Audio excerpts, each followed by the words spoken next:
Well, they admit they're going to pace themselves and they're going to allow more downtime between gigs than they did in the old days. But the Rolling Stones have announced they are going on tour again. As Robin Gill reports, the Stones may be seniors now, but they still have what it takes. Tour's called 50 and Counting. Mick is 69. It's time. Ditto for Keith. 50 years. Charlie is 71. Right, we're going to do it. And Ronnie at 65 is the youngest. The Stones are starting up a new tour called 50 and Counting. And today, despite their senior citizen status, they made it clear they're not ready to stop.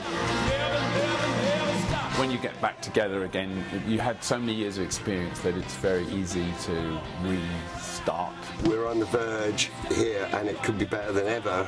We've got to keep this going. Mick and the Boys first played in Vancouver in 1965. That was a crowd of 3,200 and the tickets were $4.50. Now together 51 years, the Stones are still rolling along. The energy of the band, it has not dissipated. I cannot believe Mick Jagger when he's on stage, and I think most people are fascinated by the endurance of this guy. Fred Robinson remembers meeting them when they made their debut in Vancouver. While others, like the Beatles, have broken up, the Stones have managed to endure. They're survivors, and people go to see if this is really the rocking chair tour. Last year, the foursome celebrated 50 years with 5 sold-out shows. Their marketing success has parlayed into dozens of documentaries, the most recent, Shining Light, with Martin Scorsese.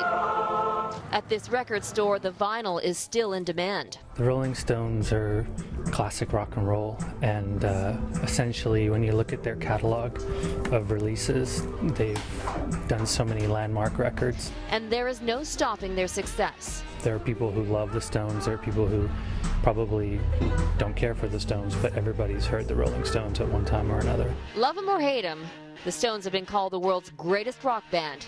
And this rocking chair tour has one Canadian stop, Toronto in May. Robin Gill, Global News, Vancouver.